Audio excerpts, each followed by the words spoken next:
there. Welcome to the Cloud Security Podcast by Google. Thanks for joining us today. Your hosts here, as ever, are myself, Timothy Peacock, the Senior Product Manager for Threat Detection here at Google Cloud, and Anton Chuvakin, a reformed analyst and senior staff in Google Cloud's Office of the CISO.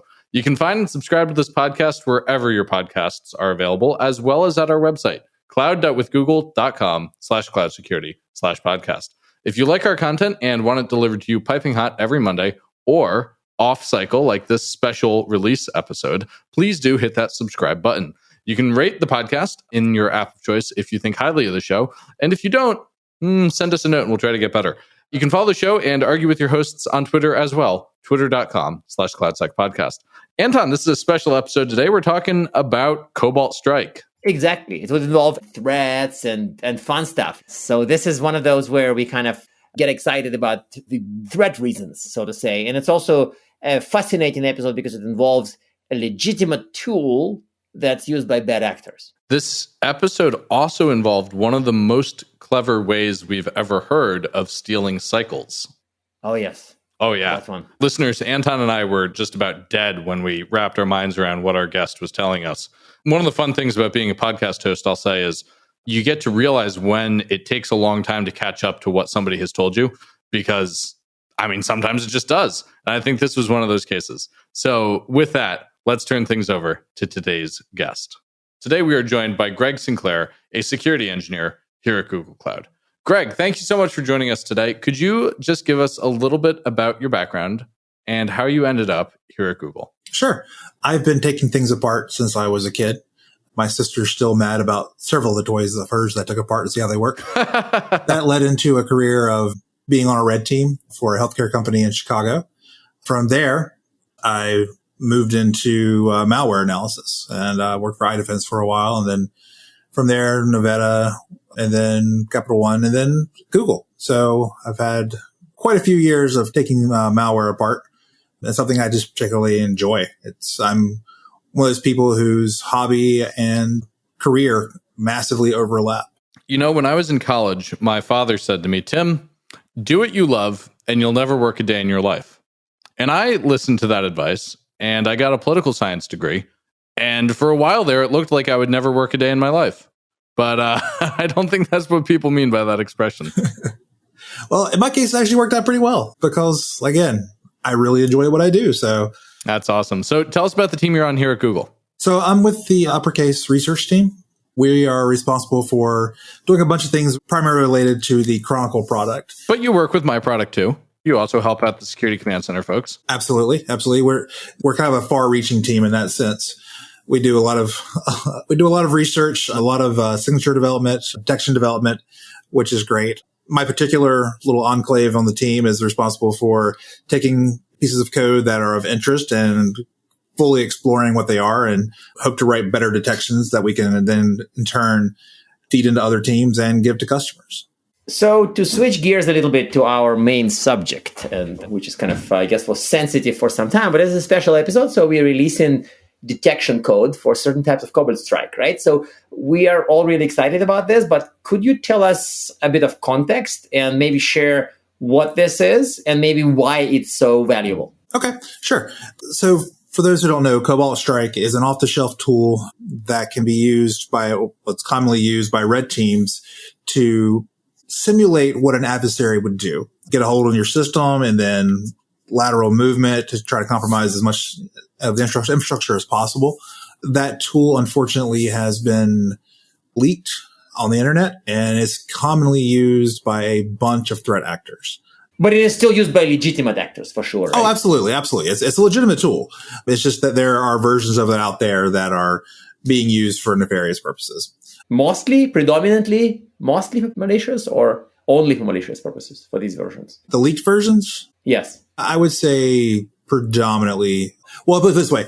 The view that I have on it, I've only seen it being used with threat actors who are going after, which definitely makes it a bit of a problem. But yes, there are plenty of red teams that use it for, their jobs. It's an important tool. So with that, having seen it so often, decided to create some signatures that would really kind of narrow in on the on the older versions of it. The ones, because they typically, the ones that are out there are the slightly like a version or two behind what's being sold. And we wanted to find a way to detect those. So that's where this whole project started. I wanted to see what I could do to help detect those and, in some sense, remediate the problem. So your outdated here is, as you pointed out, is almost synonymous with owned by malicious actors. Or used by malicious actors. Or derived from stolen version, or is the stolen version, and it's most likely to be just bad, right? That's the implication, is that the outdated version is probably used by a bad guy, not by the good guy who's testing. Yes. Yes. So if you look in public repos like VirusTotal, for instance, you're going to see, generally speaking, the older versions, for those who are familiar with the numbering scheme for like version 4.4 and 4.5, which is a year or so old now. Those are commonly out there. Version 4.7, which I believe is the latest version, you don't see a whole lot of that coming through. So that being the case, the assumption is, yes, that if it's older, it's probably being used for malicious purposes. So I'm sorry for interrupting once more, but I'm sorry for being a bit of an idiot here, but we do talk a lot about how threat actors are maybe in possession of like hundreds of millions of dollars from successful ransomware attacks and other, like, attackers can just buy the last version too, right? Like, that's not illegal. Well, it is illegal, but like they can still buy the last version. So why don't they? To their credit, Help System, the company that has that currently produces CobaltStrike, they do have a vetting process. So they will try not to sell to people that they can't verify are doing it for, legitimate purposes. Cool. What a creative idea. Yeah. Can be applied to pretty much every other tech? Yeah, that'd be nice. But no, yeah. So that, like I say, again, to their credit, they do try to weed out people who are, using it for purposes other than legitimate red team testing.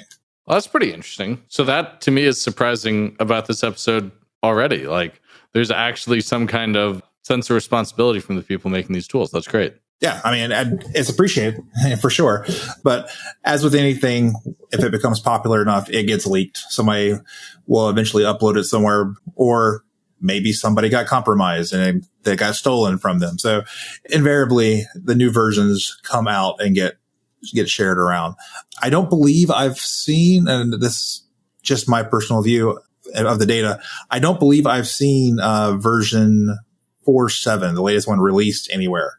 So yeah, it's like I said, usually it's a version or two back from the latest is what you typically see being passed around. So tell me this, why is this tool so popular? Because it's easy. It's a kind of a point and shoot tool. It's written in Java. So you set up your server and it pops up a nice GUI interface. You say, I want to create a stager, what's called a stager. And that's the part that you drop on somebody's machine. And then that will in turn call back to your server to download what's called the beacon, which is the main, it's the remote access tool, the RAT, the core component. And literally all you have to do is just say, put the IP address in of where you want to contact, and then it'll produce the binaries for you. So it's great. It doesn't require much. And then once you send it out, those things will, all the active infections will call back into your server, and you get a nice list of all the infected machines on there. You can right click and go down and see attributes of the machines. Then you can issue commands, all from, like I said, all point and click. There's no real skill. Don't mean to disparage people who are using it, but there's no real skill in terms of like, it wasn't developed in-house, someone else, by a state actor or anything. So yeah, it's really easy to use, and anybody who can get their hands on it can go and move across someone's system once they get a foothold. But so here's the thing. You write a lot of rules, and you personally in Uppercase and other threat research teams. So what is surprising about this particular research? What is the fun part of this particular effort with detecting the outdated / malicious versions of CobaltStrike? So when you go into things like VirusTotal and type in CobaltStrike, you'll see a bunch of samples. I mean, a ton of samples.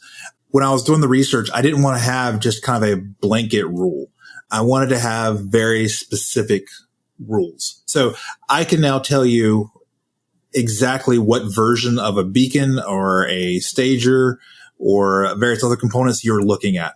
And one of the fun things that I did, and when I start going after a family, and I'm in this case, I'm going to call CobaltStrike a family because it's be a legitimate tool or not. I tend to try to find the earliest possible version and work my way back through time. And with this, I was able to go all the way back to version 1.44 from like 2016-ish, I think it was. Before that, it was an open source tool that was just strapped on top of the Metasploit framework, for those who are aware of what that is. So I like the fact that I was able to go that far back into time and see the way it's progressed. Like I've seen how they've changed their security internally to try to combat some of the theft. So around version 4, for instance, the beacon component, which is like, again, that's like the core of the system on a victim's machine, that was encrypted. Beforehand, it wasn't encrypted. You could simply just extract it from the jar file and bam, it was, you had full access to it. Now you have to have a legitimate license key and it has to be decrypted and uses relatively impressive encryption for that. So they were actively trying to keep the theft down and keep it from being used. One thing that, speaking of fun things that I found, version 3.8 had a huge spike in the number of samples I found. I'm talking about like millions and millions of samples. Oh, wow. Yeah. And we're like, what is this? Turns out there was another group called XMRig that was taking a legitimate beacon, attaching it to their malware, which I believe was written in Go or had like a Go wrapper around it. And then they would change 1 or 2 bytes and produce millions of samples. And the reason they were doing this, it was a crypto miner. So they would drop it they would upload it to sandboxes, and they were just stealing cycles because by having a CobaltStrike beacon in there, it would trigger the AVs would say, "Oh wait, this is bad. We need to run this." And so it would run for a minute or 5. They were just stealing cycles by just changing 1 or 2 bits and using CobaltStrike as the lure. Wait a minute. That's pretty cool. Wow. Actually, that is genuinely legit cool. Mm-hmm. So you're telling me that these guys figured out how to steal cycles for mining from the AV vendors by attaching malware to their miner and then getting the AV guys to detonate their sample. Yeah, that's the current theory. Yeah. Oh, that's brilliant. Yeah, it's a. Some people complain about lack of innovation in our industry. Oh, wait a second. Oh my goodness, that's brilliant. Yeah, to the point, I actually had to go through and modify the rule for 3.8 to not detect that very specific version of the beacon, because the beacon also includes the configuration and everything inside of it. So I was looking at that exact configuration, like do not, ignore this. So, and then once I did that, the number of samples dropped dramatically that I was finding for 3.8. That's too funny. So one of the things that's fun about this episode, listeners, is that it's a special episode dropping off Cadence. And we're dropping it today because this work is part of a broader effort. And so in security, we're not playing alone. It's a team sport now more than ever. So could you tell us about the coordinated disclosure aspects and how your work got tied up with all this? Sure. So Google is not an AV company by itself. Not yet, we're not. Yeah. Currently, we're not, we don't have an AV product. And we wanted to have as much of an impact as possible. So the signatures by themselves aren't useful unless they're being actively deployed. Because at the end of the day, the goal here is to make this tool as useless as possible to the bad guys. Not to the good guys, not to people doing red team stuff, but to the people who are passing around all the compromised or leaked versions. We want to raise the bar so that they have to find a new way to move laterally across someone's network, which for the threat actors who don't have that capability, who have been kind of boosted by the ease of CobaltStrike, by removing that tool, we're making their life more difficult. So you're not only getting rid of a tool, though, when you think about it, you're also getting rid of all the expertise that's built up around that tool, all the playbooks to teach new bad guys how to use that tool. You're really taking away a pretty significant thing if you're able to take it away completely. That's the goal. Yes, that would be the goal. You're like burning the Library of Alexandria for these guys. This is kind of mean. Yeah, this is like it's probably a very imperfect analogy. Well, stealing millions of dollars from school systems with ransomware is also not nice too. So also quite not nice. That's true. Yeah, there is that. Yeah. Yeah. No, I mean, the analogy is that ultimately you are destroying something really that the bad guys use, and it's a good thing, right? Exactly. Oh yeah, they're bad guys. We want to do that. You're right. Sorry, This isn't mean. This is really great. So to broaden this a little bit to other topics which are kind of fun, in the past I've heard you contributed research to Threat Horizons reports. Of course, we are now at number 4, and more are being cooked as we speak. So what's your take on this? What fun things you've contributed, if you can share, and just in general, anything you can tell us about this? I love the reports, and they've become better over time for sure. Hang on, Greg, before you answer that, Anton, you said being cooked. Are they being cooked from like raw ingredients or from frozen foods? How are they being cooked? Is this, cooked from scratch? They're being cooked from using the secret recipe, so obviously I cannot disclose it, right? Listeners, that's a reference to a blog post that Anton and I wrote and argued about at lunch a long time ago. Greg, the question is about Threat Horizons reports, please. Sure. So as part of my research, I generally write a lot of unnecessarily long reports. I tend to be, it's been politely referred to as verbose, but so as a result of that, some of that information has been funneled into the Threat Horizons report. I believe it was the solar marker work that I did, which is another tool for stealing data. So it's a great way for distilling an unnecessarily long report into something that is consumable by the masses. And we're looking forward to doing more of those as more of these reports come out. We now have a second reverse engineer on the team, a gentleman by the name of Josh, who is also producing reports. So we're hoping to see more and more of the information getting out to the general public. Greg, that's awesome. I really like those Threat Horizons reports. I think there have been a couple now that are quite interesting to me because, well, we have something in common, Greg, which is the Threat Horizons reports use your research. They also rely a little bit on the research that some of my teams do, particularly when it comes to the impact of crypto mining malware in GCP. So it's an exciting piece of work, and I'm really excited to see those continue to be going out now. For a long time, I was very jealous of people who got to work on, say, the Verizon data breach report, and the Horizons reports aren't there yet. But, that's it's a cool thing to aspire to. So we're getting up on time, and I want to ask our traditional closing questions. First, do you have a tip for people out there who might be interested in getting into reverse engineering? And then 2, do you have recommended reading for our audience? Sure. I get asked the question a lot, like how do you get into reverse engineering?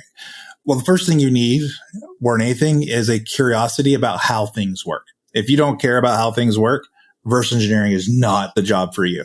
But you said interest rather than obsession, right? Interest is enough. You don't have to be obsessed. You don't have to be obsessed. But it helps, right? It does help. It does help, yeah. But then it becomes all consuming, and then, your wife gets very mad at you for spending hours on your computer. That's the thing that's happened. But no, having a desire to understand how things work is important. And then when I started out doing this, there was no such thing as a class about reverse engineering. It was literally you had to figure it out as you went along. There are now courses online, both free and paid. Like you can go to college and take classes in reverse engineering now, which is great. There are also a ton of books that you can basically type in reverse engineering. Look for a book by a guy named Michael Lai, Ligh. He worked with him in the past. He is a phenomenal reverse engineer, and he wrote a book about how to analyze malware. Huh, that's really cool. Yeah, it's a great book. So I would recommend people, if you're interested in it, go out, just do some research. There are tons of blogs. There are tons of YouTube videos, courses, and all that. Start small. Take apart something that is relatively simple. Honestly, the best way to do it, if you really want to have something works, write a program in like Visual Studio, compile it, and then take it apart. You already know what the source code looks like. So seeing how it looks on the back end is a great way of, comparing.